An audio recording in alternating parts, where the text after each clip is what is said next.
Bem-vindo ao Cantinho Teológico, meu nome é Gustavo Luiz, eu vou projetar o texto a princípio de Gálatas capítulo 1, o meu foco é no versículo de número 14, por causa de quê? Estava na igreja ouvindo o pastor pregando, falava a respeito da epístola de Paulo aos Gálatas, no capítulo 1, e quando chegou no versículo 14, eu estando na igreja, chamou-me a atenção esta palavra que se encontra em português, nação. Por causa de quê?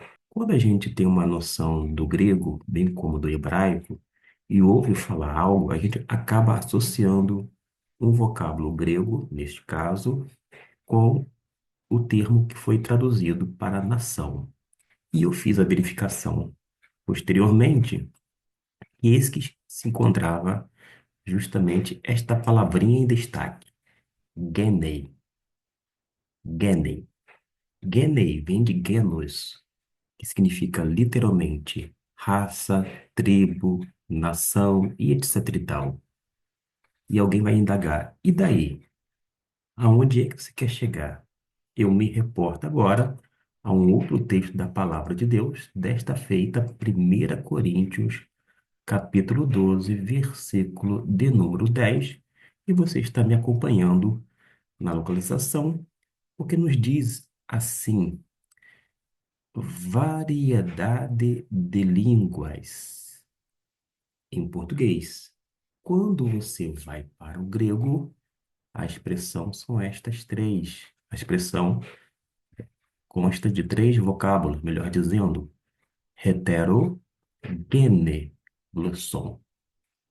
Justamente o radical, o mesmo, gen, da onde vem a palavra genus. Eu sempre tive curiosidade em saber a razão de alguns tradutores não interpretar, digamos assim, ao pé da letra. Porque não é apenas variedade de línguas. Variedade no sentido de espécies, tipos, mas com esse vocábulo grego gene, se refere sem dúvida alguma a línguas étnicas, línguas estrangeiras. Por causa de quê? Porque, como eu afirmei agora há pouco, o gene, utilizada pelo apóstolo Paulo na carta dele aos Gálatas, ele menciona a nação que está justamente nesse plano terreno. Ele fazia referência à nação judaica. Mas acontece que a gente precisa se ater a esse detalhe, que faz uma grande diferença dentro do texto e contexto. Por quê?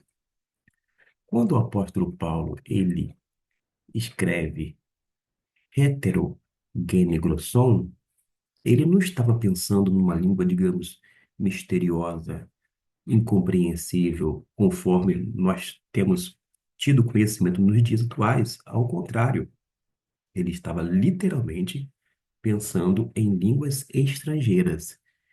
E esta versão em português, ela acabou, através de suas notas, nos auxiliando.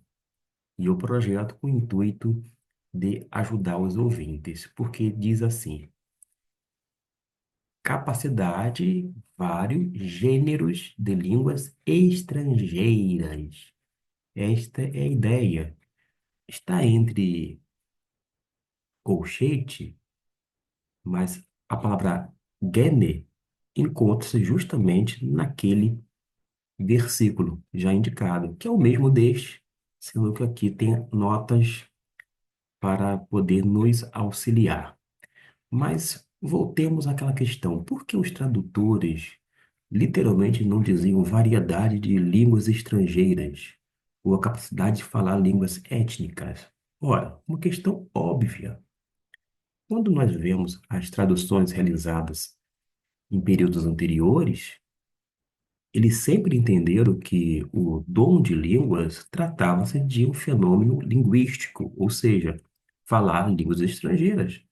Não fazia sentido algum mencionar aqui línguas estrangeiras, porque dentro do contexto significava tal coisa. Agora, existem algumas versões, e eu vou procurar aqui, deixa eu verificar se é. a versão na linguagem de hoje. Nova tradução na linguagem de hoje. No versículo já referido, diz o seguinte: para uma pessoa, o Espírito dá a capacidade de falar línguas estranhas. Alguém vai dizer assim, viu só? Uma tradução, digamos, moderna, entendeu que eram línguas estranhas. Mas acontece que, para o bom entendedor, estranhas nunca foi associado com línguas angelicais, como as línguas atuais. Por causa de quê? O termo estranhas foi utilizado, nós temos, por exemplo, desde a Reforma Protestante, mas como línguas estrangeiras. Seria algo semelhante décadas atrás. Você entrava numa repartição pública e, vez ou outra, tinha uma porta e tinha o aviso: proibido entrada de pessoas estranhas. Seria alguém com uma essência angelical? Em hipótese alguma. Eram expressões comumente adotadas para indicar que é uma língua de estranha, isto é, diferente daquela comumente falada naquele ambiente, como se deu no dia de Pentecostes, da mesma forma como se deu depois dentro do fenômeno real e verdadeiro de línguas. Uma outra coisa que a gente precisa salientar é que houve uma mudança com o passar dos séculos, e somente nesses séculos finais dos quais nós estamos vivendo, lá para o século XIX, XX, nós se encontramos no século XXI, que houve essa associação, uma mudança de semântica de línguas estranhas, ela passou a ser uma língua misteriosa ou tida como angelical. Mas até então, todos os tradutores, sem exceção, quando faziam, mencionavam línguas estranhas, tão somente para indicar, literalmente, línguas estrangeiras. Tem um livro de teologia sistemática, que, na verdade, é um esboço de teologia, cujo autor viveu lá para 1900 alguns quebrados. E, se não me engano, foi em 1906, 1909, que no Brasil ele publicou esta obra e, naturalmente, já era resultado de um trabalho dele feito provavelmente nos Estados Unidos, porque ele é americano. E ele mencionou no seu esboço, quando se falava sobre o fenômeno de línguas, inclusive em Atos dos Apóstolos, capítulo 2, línguas estranhas. Mas é de estranhar que as pessoas não sabem ler, muitas vezes, dentro do contexto e época do escritor. Porque quando ele mencionava línguas estranhas, repito uma vez mais, a ideia era de línguas estrangeiras, não as quais nós comumente ouvimos e tomamos conhecimento. De modo que, quando eu reporto uma vez mais para o texto grego, o que me chama a atenção é que o apóstolo Paulo ele fez questão, ele foi criterioso, eu posso afirmar com todas as letras e de todo o meu coração, ele foi criterioso porque ele menciona gene. E repito, gene sempre está associado com raça, tribo, nação, ou seja, algo relacionado a este plano terreno. Para nos auxiliar no que acabamos de dizer, quando a gente verifica o dicionário de Strong em português em relação ao termo genus, lembrando que no grego, oine, 1 Coríntios 12, 10 se encontra gene, no texto inicial de Gálatas, capítulo 1, versículo 14, uma referência à nação é genei, que vem justamente da palavra genus, cujo radical é gen. E quando a gente analisa o dicionário, pode se referir, dependendo do texto do contexto, parentes, prole, família, raça, tribo, nação, conforme eu mencionei aquela hora, nacionalidade ou descendência de uma pessoa em particular.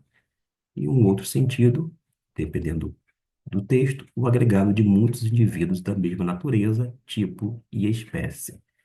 De modo que eu sempre, à luz do texto grego, traduzi de uma forma literal, porém muito responsável, me apegando literalmente nos vocábulos empregados pelo apóstolo Paulo, que é justamente heterogenegrossono, ou seja, variedade de línguas étnicas.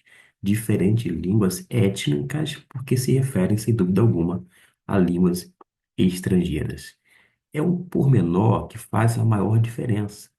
E observe que o sentido que o apóstolo Paulo utiliza na Epístola aos Gálatas é o mesmo do qual eu estou mencionando.